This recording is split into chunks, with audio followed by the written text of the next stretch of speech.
आए हो आए। हेलो जी। Hello hello. कैसे हैं आप लोग?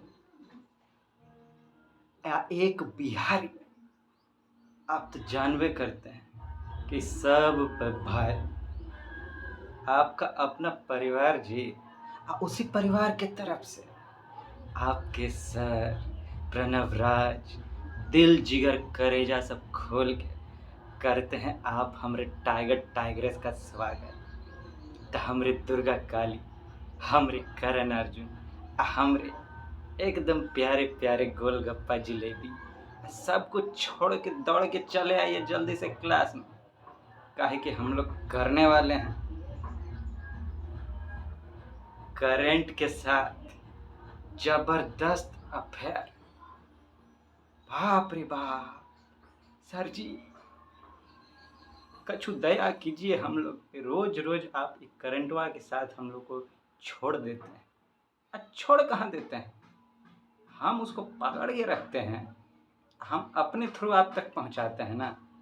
हम तो करंट नहीं ना मारेंगे आपको, करंटवा ही मार रहा है। इसका सब करंट हम झेल रहे हैं ना, आप तक कछु नहीं पहुंचने वाला। टेंशन वन नहीं लीजिए। ये 440 है, हम इसको 880 का रोजे वोल्ट दे रहे हैं आपके चक्कर में। हाँ, आप हमारा परिवार हैं भाई। आपके चेहरा पे हम दुख देख नहीं सकते हैं। हमेशा चाहते हैं आप मुस्कुराते हंसते रहें। तो बस आपके लिए तो इसका हम मुंडी मरोड़ डालेंगे, छोड़ेंगे नहीं ससुरा, कितनों परेशान कर। तो हमरे गोलगप्पा जिलेबी, हमको मालूम है, पूरा यकीन है कि आप लोग टन टना के टन टन तारा करके अपना ध्यान रख रहे होंगे ज़बरदस्त टिप टाप। अपना कमजोरी सबसे बढ़िया से लड़ रहे होंगे, हरा रहे होंगे उन लोग को।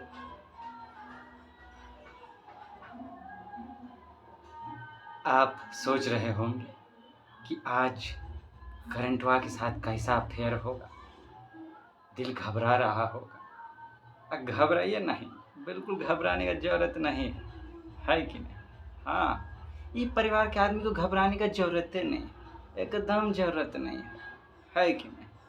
No entry, complete barrier to problems in this family. हाँ, तो इससे पहले कि हम लोग शुरू हो जाएं, आए करंटवा के साथ अफेयर करने लगे, हम चाहते हैं कि आप एक तो प्यारा प्यारा स्माइल दे दें ताकि हम लोग कर सकें स्टडी विथ स्माइल का। हाँ, लेकिन उसके लिए हम जानते हैं आप ऐसे तो मानिएगा नहीं, हम मानना भी नहीं चाहिए। आप हम स्पेशल जो हैं, आप एकदम स्पेशल स्पेशल हमरे गोलगप्पा जिलेबी हैं। दोस्त दोस्ती नहीं है, ऐसे कैसे मान जाएंगे? कछु तो कहना ही पड़ेगा ताकि कड़ोड़िया मुस्कान लिया जा सके, है कि नहीं? अच्छा चलिए, हम भी कहाँ मानने वाले, सुनाते हैं आपको कछु टकाटक जबरदस्त।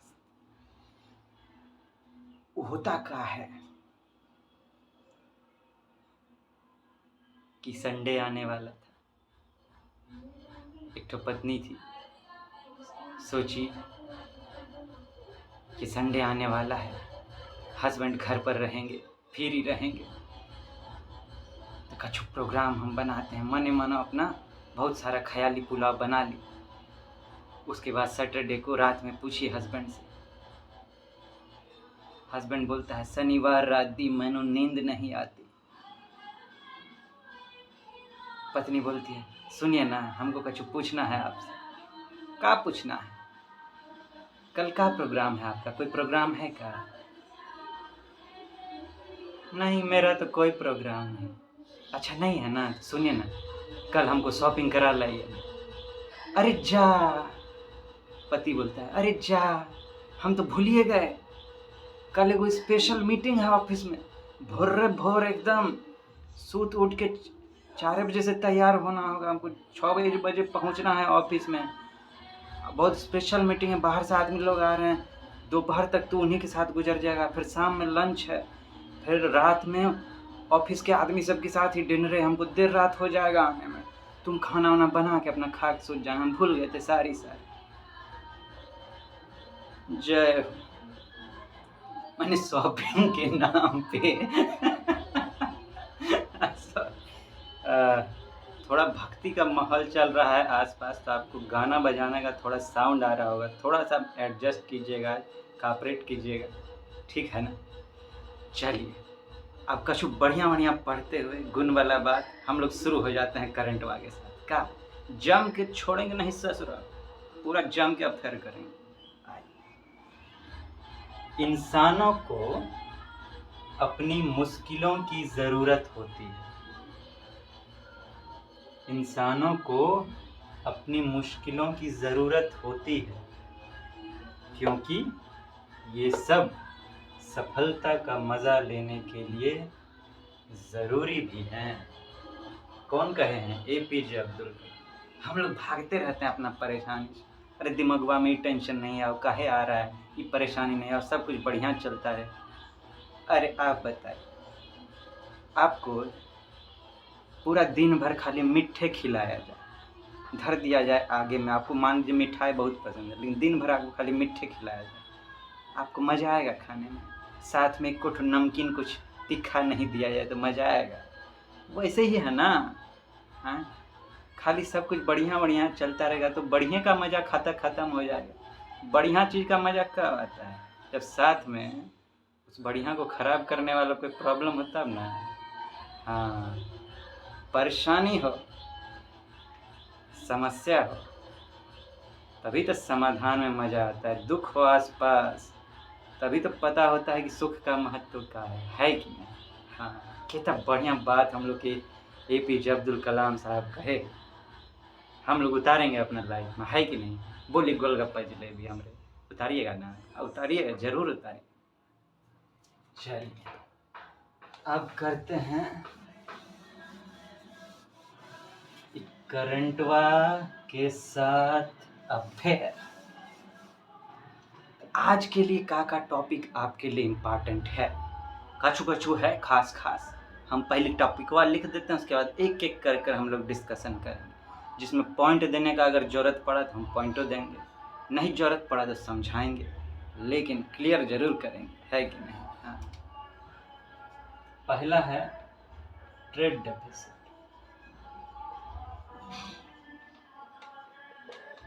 दूसरा करंट अकाउंट डेफिसिट, तीसरा फाइनेंशियल इंक्लूजन इंडेक्स, चौथा GM क्रॉप्स, अब पांचवा पोर्ट टैलबॉट। एक बार जरा हम कंफर्म हो जाएं कि पोर्ट टैलबॉटे है ना। हाँ, टैलबॉटे है। चलिए देखिए, निजवा में था, सब जगह देखे, न्यूज़पेपरों में आ रहा था, DD न्यूज़ में भी था, ऑल इंडिया रेडियो न्यूज़ में भी चर्चा छड़ा गया इसका। अब मैगजीनवा में तो आप जानते हैं कलेक्शन देता ही देता है, जहाँ से UPSC सब जगह से पूछता है, वो सब सोर्स। हुआ का 10 महीना से, करीब 10 महीना से भारत का एक्सपोर्ट घटता जा रहा है। अभी जो रिसेंट है वो बहुत ज़्यादा हो गया, बहुत घट गया। उसी में चर्चा हो रहा था ट्रेड डेफिसिट और करंट अकाउंट डेफिसिट का, कि भारत में अभी ट्रेड डेफिसिट हो गया। ये ट्रेड डेफिसिट का होता है, ये करंट अकाउंट डेफिसिट का होता है। देखिए, ट्रेड डेफिसिट का है, ट्रेड और डेफिसिट। ट्रेड माने क्या? व्यापार। हम लोग बाहरी दुनिया से व्यापार करते हैं। ग्लोबलाइजेशन जब से हुआ 1991 के बाद भारत में, आप जानते हैं ग्लोबलाइजेशन हो गया। जब USSR 1990 में बिखर गया तो फिर ग्लोबलाइजेशन हो गया, इकोनॉमी खुल गया। पहले सब सेंट्रलाइज्ड था, गवर्नमेंट प्रोटेक्शनिस्ट मेजर लगाती थी, लेकिन 1991 में लिबरलाइजेशन हो गया, ग्लोबलाइजेशन हो गया, तो भारत का व्यापार बाहरी दुनिया से हम बढ़ने लगा, बढ़ गया। तो उसी को कहते हैं ट्रेड माने व्यापार। अब कह रहा है ट्रेड डेफिसिट, माने कि ट्रेड में डेफिसिट। अब बताइए, जैसे हम और आप, ठीक है, एक एक हम हैं और एक कंट्री आप हैं, हम आपके साथ ट्रेड कर रहे हैं, ठीक है, हम कछु सामान आपको भेज रहे हैं, आप कछु सामान हमको भेज रहे हैं, तो इसमें डेफिसिट कब होगा? डेफिसिट माने कमी कब आ जाएगा? अब मान लीजिए हम आपको जितना सामान भेज रहे हैं, ठीक है, मान लीजिए हम आपको 100 टका का सामान भेज रहे हैं, आप भी हमको 100 टका का सामान भेज रहे हैं, तो बात बराबर है, हम भी आपको 100 टका दिए, आप भी हमको 100 टका दिए। लेकिन मान लीजिए कि कुछ टाइम से, अब मान लीजिए हम आपको 90 टका का भेज पा रहे हैं, लेकिन आप हमको 100 टका का भेज रहे हैं, या हो सकता है आप 100 से 110 हो गए, तब हमारा क्या होगा बताइए? अगर हम 90 आप 100, तो हमको तो 10 टका का घाटा हो गया।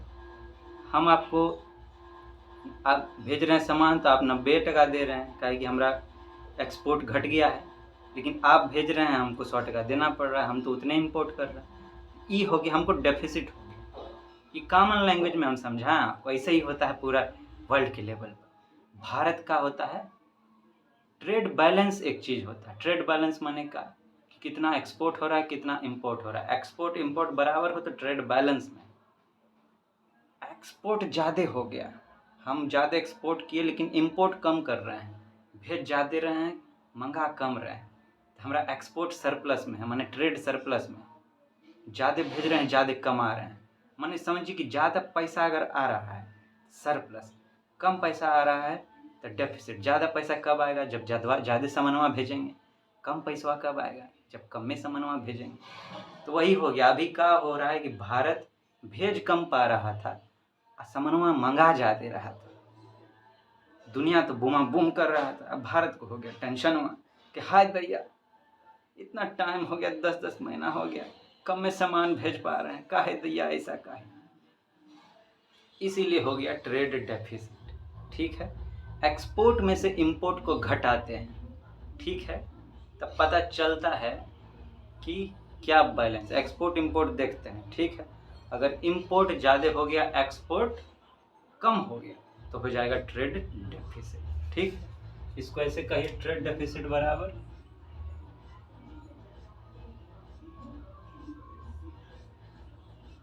एक्सपोर्ट लेस इंपोर्ट मोर। अगर ऐसा होता है, ठीक है ना, तब जाके हमारा हो जाएगा ट्रेड डेफिसिट, वाह, ठीक है ना। हाँ, दूसरा का है current account deficit. Current account का है हो दादा, आए हो दादा, का है देखते हैं।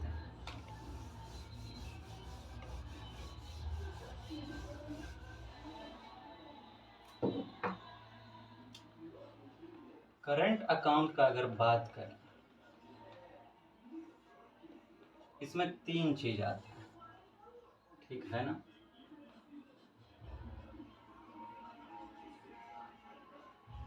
बैलेंस ऑफ ट्रेड,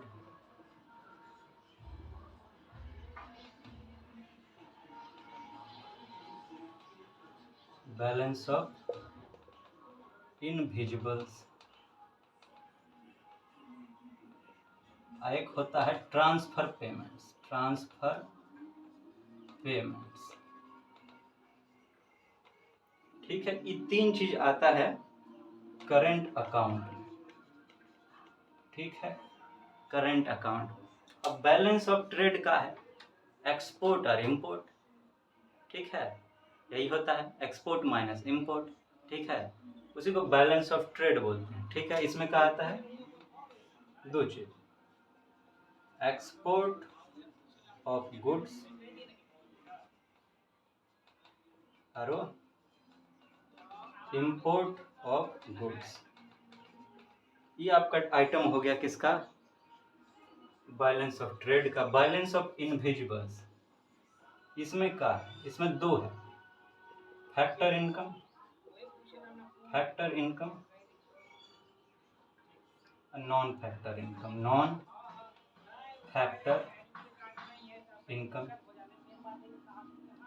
इसमें क्या? लैंड, लेबर, कैपिटल, ये सब जो हम लोग लगाते हैं, जो अपना फैक्टर सब लगाते हैं, उसमें जो कमाई होता है उसको कहते हैं, इनविजिबल को आप सर्विस भी कह सकते हैं, ठीक है ना। हाँ, ये हुआ फैक्टर सब। प्रोडक्शन में जो जो फैक्टर हमारा लगता है, लैंड, लेबर, कैपिटल, एंटरप्रेन्योरशिप, जो जो ये सब फैक्टर वह सब लगता है, वो चुन चुन के पकड़ पकड़ के इसमें डाल देते हैं। एगो नॉन फैक्टर इनकम वो का, इसमें फैक्टरवा नहीं लगता है, लेकिन हम लोग कुछ आरो आरो आइटम देते हैं, सर्विस अलग अलग है, जैसे कि शिपिंग हो गया, इंश्योरेंस हो गया, अब बैंकिंग हो गया, ये सब जो है ये हुआ आपका नॉन फैक्टर इनकम। ये ट्रांसफर पेमेंट का है, इसमें होगा रेमिटेंस, गिफ्ट्स, डोनेशंस, इसको कहते हैं ट्रांसफर पेमेंट, ठीक है ना। रेमिटेंस माने अपना आदमी बाहर कमाने के लिए, ठीक है, अब वहाँ से वो पैसा भेजा कमा के डॉलर में, अलग अलग मुद्रा में, जैसे अपना आदमी बहुत अरब देश में जाता है, वहाँ से परिवार को भेजता है पैसा कमा कमा के, तो उसको कहते हैं रेमिटेंस, ठीक है ना। इसीलिए इंडियन डायस्पोरा का बात होता है, भारतीय आदमी बहुत हो रहा है। पहले ब्रेन ड्रेन का बात होता था कि आदमी यहाँ पढ़ लिख के चल जाता है बाहर कमाने के लिए, भारत में तरक्की कर भी नहीं करता, लेकिन अब ब्रेन गेन का बात होता है, अरे जाता है तो पैसे वो तो भेजता है ना।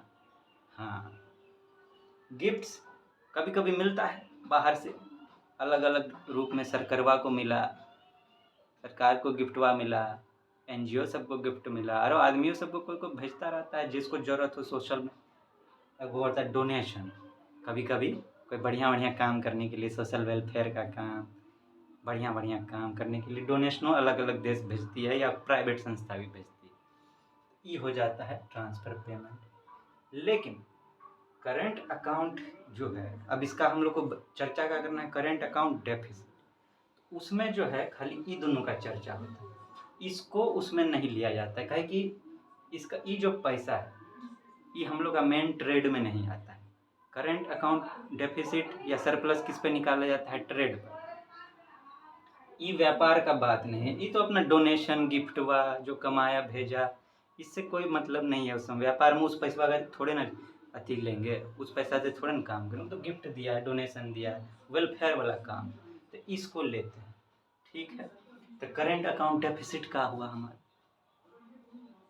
करंट अकाउंट डेफिसिट हुआ, ये सब मान लीजिए है करने से, अगर हमारे पास ज़्यादा पैसा है, ठीक है ना, हम जो व्यापार कर रहे हैं, बाहरी दुनिया से जो व्यापार कर रहे हैं, ठीक है, सामानवा मंगाइयो रहे, भेजियो रहे, तो ये समझ लीजिए कि पैसा अगर हम ज़्यादा भेज रहे हैं, ठीक है, किस रूप में, लैंडिंग के तौर पर, अगर हम ज़्यादा मदद कर रहे हैं दूसरा दुनिया का, तो हमारा करंट अकाउंट सरप्लस में है। अगर दूसरा दुनिया हमारा ज़्यादा मदद कर रहा है, हमारे पास पैसा का कमी है, तो हम डेफिसिट में। मतलब का देखिए, करंट अकाउंट सरप्लस, एगो सरप्लस हो गया, एगो डेफिसिट। सरप्लस माना lending more to others, India is lending more to others, माने लोनवा, लैंड माने लोन देना, उधार देना, करंट अकाउंट डेफिसिट माने बोरोइंग मोर फ्रॉम अदर्स। हम जो व्यापार करते हैं तो हमको पैसा तो देना पड़ता है ना, वही जो पैसा देना होता है वो करंट अकाउंट में रहता है, ठीक है ना, जिसको आरबीआई मेंटेन करता है। तो वही कहते हैं, अगर हमारा सरप्लस में है, माने कि दूसरा दुनिया हमसे पैसा ज़्यादा ले रहा है, हमका फॉरेन रिजर्व ज़्यादा है हमारे पास, तो हम दूसरे को भी दे रहे हैं, दूसरा हमको फॉरेन रिजर्व का कमी नहीं। लेकिन अगर हम ही को ज़्यादा घाटा हो गया, हम ही को लेना पड़ रहा है अपना व्यापार का पैसा भरने के लिए, अगर हमको दूसरा से लेना पड़ रहा है पैसा तो हम डेफिसिट में हैं। लेकिन अपना व्यापार हम का पैसा जो हम आराम से भर भी दे रहे हैं और दूसरों दुनिया जो है वो हम ही से ले रहा है, तब हम सरप्लस में। ठीक है, ये था आपका करंट अकाउंट का चक्कर। तेसर का टॉपिक का था हमारा फाइनेंशियल इंक्लूजन इंडेक्स। यही था, क्या था? Financial inclusion index.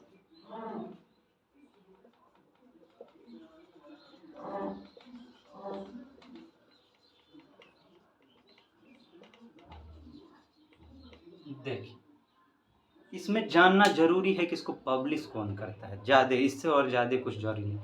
पहले लेकिन समझ लीजिए फाइनेंशियल इंक्लूजन ये होता क्या है?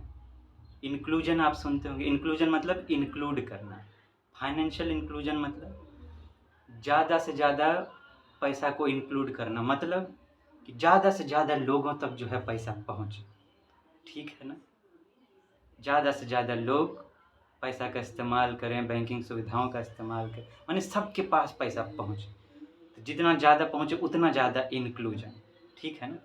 उसी का इंडेक्स निकाला जाता है, आरबीआई इसको पब्लिश करती है। ठीक है, ये आपके लिए ज़रूरी है, पूछेगा एग्जाम में, हो सकता है पूछ दे फाइनेंशियल इंक्लूजन इंडेक्स कौन करता है, कौन निकालता है?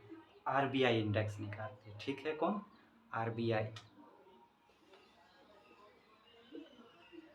0 से 100 के मार्क पर निकलता है।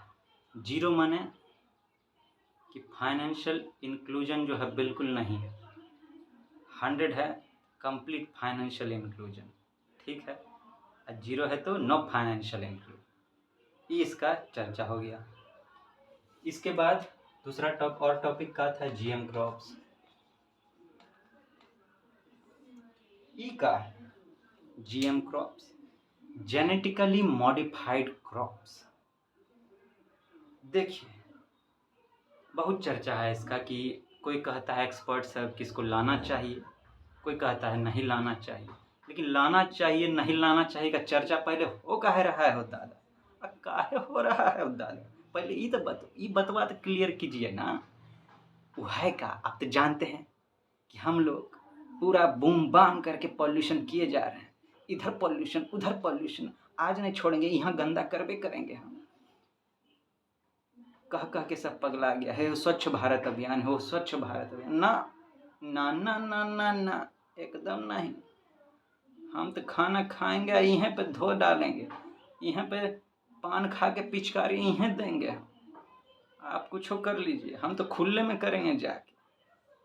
तब भैया हम लोग जम के पॉल्यूशन किए जा रहे हैं, उससे क्लाइमेट चेंज हो रहा है, उसका खतरा बन रहा है, वातावरण लगातार गर्म होते जा रहा है। अभी जैसा गर्मी हुआ, बाप रे बाप, कोनो बरस में नहीं हुआ था ऐसा गर्मी, बढ़ते जा रहा है। ऊपर से उधर बूमा बूम बमों गिरा रहा है, सब धर धर के पॉल्यूशन किए जा रहा है, छोड़ नहीं रहा है। इससे हो का रहा है, इससे हो ही रहा है कि अब रेन उल्टा सीधा बरसता है। कभी खूब बारिश बरस गया, कभी बरसबे नहीं किया, कभी एकदम बाढ़ हो गया, कभी सुखाड़ हो गया, कभी तूफान आ गया, कभी ओला पड़ गया, कुछो से कुछो होते जा रहा है। अब समझ में पैटर्न कुछ ठीक से रह नहीं गया, कब का हो जाए। इससे क्या होता है, हमारा खेती प्रभावित होता है। आप तो जानबे करते हैं भारत में लगभग 50% जनसंख्या जो है वो खेती पर निर्भर करता है। हम लोग जो इतना पेट खोल के डंगा डंगा के चुप चुप चॉप चॉप करके जो खाते हैं ना, वो कैसे किसनवा सब उतना मेहनत करते हैं तब ना किसान भैया सब हमरे। हाँ, उसी पर खतरा आ रहा है। और कीजिए पॉल्यूशन, अभी खूब समोसा मोमोज दे रहे हैं ना, वो टाइम आएगा जब कहिएगा हाय रे हमरा समोसा, हाय रे हमरा मोमो, हाय रे हमरा चाउमीन कत गेला रे, जल्दी आना। अब नहीं रह पाएगा, रहना पड़ेगा लेकिन आपको, हाँ रहना तो पड़ेगा आपको।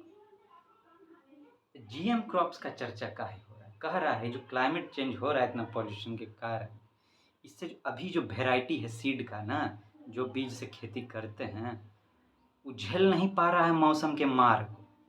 ये जो एग्रीकल्चर में वेदर एडवर्सरी जो हो रहा है, ये टॉलरेट नहीं कर पा रहा है अभी का क्रॉप सब जो है।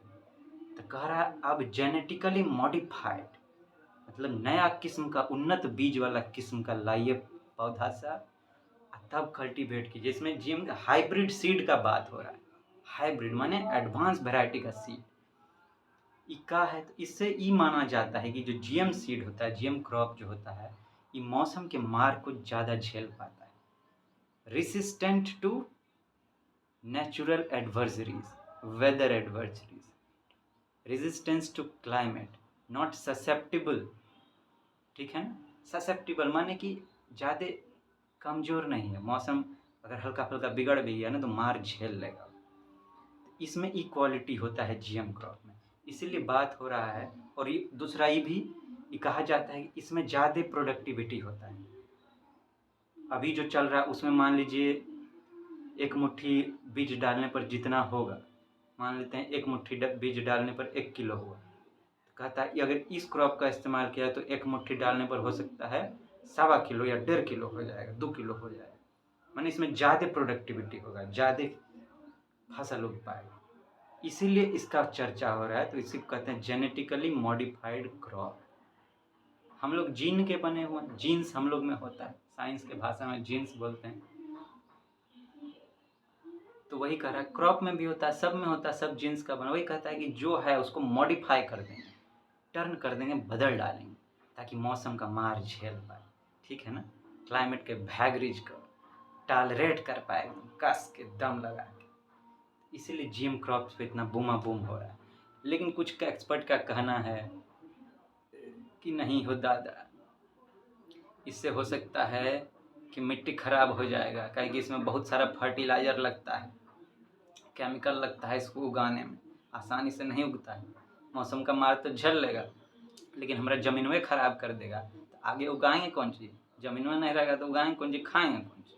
तनिक कम में खाएंगे लेकिन खाएंगे तो सही है, ये तो आगे खराब कर देगा। तो यह बात था। अब का सही है नहीं सही है, अलग अलग रिसर्च वाइज पे होता है। तो जब तक ई की पास नहीं हो जाता है रिसर्च में तब तक कोई नया लाया नहीं जाता। अभी 2-4 ठो है, कॉटन है, बीटी कॉटन का बात होता है, मेज है, इस सब पे अभी इसको लाया गया है। कुछ 3-4 आइटम है जिसमें इसका प्रयोग किया जा रहा है। अभी मस्टर्ड का बात हो रहा है, उसका एक वैरायटी का आप नाम सुने होंगे, DMH11। ठीक है ना, मस्टर्ड।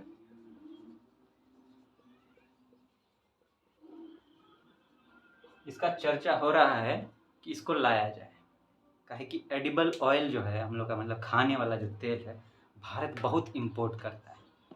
मुश्किल से हमारे पास 25% हम उगाते हैं, 25 से 30%, 60 से 70% हमको इम्पोर्ट करना पड़ता है। तो भारत को बहुत पैसा उसमें वेस्ट करना पड़ता है, 1.25 लाख करोड़ से भी ज़्यादा। इसलिए कहा जा रहा है कि हम यहीं उगाएंगे, ज़्यादा उगाएंगे, इसलिए कोनो बढ़िया वैरायटी का सीड लाए। तो मस्टर्ड के लिए माने सरसों का तेल जो हम लोग खाते हैं, जम के एकदम, कभी परोठा में लगा के खाए, तो कभी मटर पनीर में खाए, कभी कभी नॉन वेज में भी एकदम मसाला मार के लिए। तो आएगा कहाँ से भैया, बहुत पैसा लगता है। तो वही करा यहीं उगाइए, ज़्यादा पैसा नहीं है हमारे पास, इसीलिए इसका बात हो रहा है। अब आखिरी का बच गया टॉपिक वा का था हमारा, पॉट टैलबॉट। पॉट टैलबॉट ई का है, ये पोर्ट है एगो, माने कि समुद्र के किनारे जो होता है बंदरगाह। ये कहाँ है? ये है यूनाइटेड किंगडम में। वो खचड़वा इंग्लिश सबके दुनिया में जो हम लोग पे को बहुत परेशान किया पहले, अब तो सुधर गया है। बताइए कितना वृद्धि हुआ दिमाग में, क्या भारत के आदमी को प्रधानमंत्री अपना बनाया। चलिए सुधर गया, आज जिसको जो सुधरा था पहले वो बिगड़ गया, पिल्ला पाकिस्तान। हाँ, तो पोर्ट टैलबॉट हुआ का है, यूनाइटेड किंगडम में है, इंग्लैंड में है। वहाँ यूके और टाटा स्टील का कंपनी, बताइए हमारा टाटा जी अकेले देख लिए उसको। तो यूके और टाटा के बीच में हुआ है का एगो एग्रीमेंट कि पोर्ट टैलबॉट पर एगो स्टील बनाने वाला फैक्ट्री डालेंगे जो इलेक्ट्रिक के माध्यम से, ये फॉसिल फ्यूल, पेट्रोलियम, डीजल, कोल, कोयला, ये सब के माध्यम से नहीं, इलेक्ट्रिसिटी के माध्यम से हम लोग स्टील बनाएंगे। इससे पॉल्यूशन में भी कमी आएगा। तो वही दोनों के बाद बीच में हुआ है एगो एग्रीमेंट, किसमें? टाटा कंपनी के बीच में है वो यूनाइटेड किंगडम के बीच में कि पोर्ट टैलबॉट पे देखो हम लोग स्टील मेकिंग फैक्ट्री बनाएंगे इलेक्ट्रिक माध्यम से चलने वाला, इसीलिए ये निजवा में था। तो ध्यान रखिए, ये आपके लिए आज के लिए था इम्पॉर्टेंट टॉपिक। इसमें से बाकी शब्द था वो तो था प्रिलिम्सवा के पॉइंट ऑफ व्यू से इम्पोर्टेंट, लेकिन जो जीएम क्रॉप्स है आपका, ये प्रीलिम्स और मेंस दोनों के पॉइंट ऑफ व्यू से आपके लिए इम्पॉर्टेंट है। पहला 3 topic, trade deficit, current account deficit, financial inclusion in debt, ये इकोनॉमी का पोर्शन है, ठीक है ना, इकोनॉमिक डेवलपमेंट। उसमें बहुत क्वेश्चन पूछता है, इस पर तो अक्सर पूछते रहता है ये सब चीज़। जीएम क्रॉप्स ये इन्वायरमेंट का पोर्शन भी है आपका, प्लस इकोनॉमी का भी पोर्शन है। एग्रीकल्चर इकोनॉमी में है ना, उसका भी पोर्शन है, एनवायरनमेंट का पोर्शन भी है। ऐसे अगर क्वेश्चन आया कि जीएम क्रॉप से एनवायरनमेंट पर क्या असर पड़ेगा, बुरा असर डालेगा, तो एनवायरनमेंट में आए। लेकिन अगर इसे पूछा है कि जीएम क्रॉप से एग्रीकल्चर में प्रोडक्टिविटी बढ़ेगा, तो इकोनॉमी में आएगा, ठीक है। हाँ, पोर्ट टैलबॉट ये current event of national and international importance का बात है। हाँ, वैसे अगर इसको आप किसी सब्जेक्ट में डालना चाहें तो इकोनॉमी में डाल सकते हैं, लेकिन current event of national international importance एक टॉपिक है अपने आप में, जो कि प्रिंसवा में दिया भी हुआ है, तो ये उसी का टॉपिक मान कर आप चल है कि नहीं। तो क्या कहते हैं हमारे गोलगप्पा जी, करंटवा के साथ हम लोग ज़बरदस्त अफेयर किए कि नहीं, उसका हालत ख़राब किए कि नहीं, हम कहिए कहिए आपको मज़ा आया कि नहीं, आप मुस्कुरा के हुए एकदम टिप टाप सीखे कि नहीं सब। हाँ, कोनो प्रॉब्लम है तो हमको बताइएगा, लिख डालिएगा, शर्माइएगा नहीं। आप हमारे भौकाल हैं भाई, आप कैसे शर्माइएगा। आप हम जब मिलते हैं तो होता है कमाल धमाल, हम यहाँ मचाते हैं बवाल, आप बन के भौकाल। एक बिहारी सब पे भारी परिवार, आपने नाम का डंका बजाते हैं पूरा दुनिया में, बजाते रहिएगा, छोड़िएगा नहीं। हाँ, तो हमारे दोस्ती, हमारे दुर्गा काली, हमारे करण अर्जुन, हमारे टाइगर टाइगर, हमारे गोलगप्पा या जिलेबी। अपना ध्यान रखिएगा, हम जल्दी मिलेंगे आपसे, लेकिन जाने से पहले एक ठो प्यारा प्यारा स्माइल दे दीजिए, ताकि हम लोग फिर से करें स्टडी विथ स्माइल, है कि नहीं। जल्दी मिलेंगे आपसे, टाटा गुड बाय।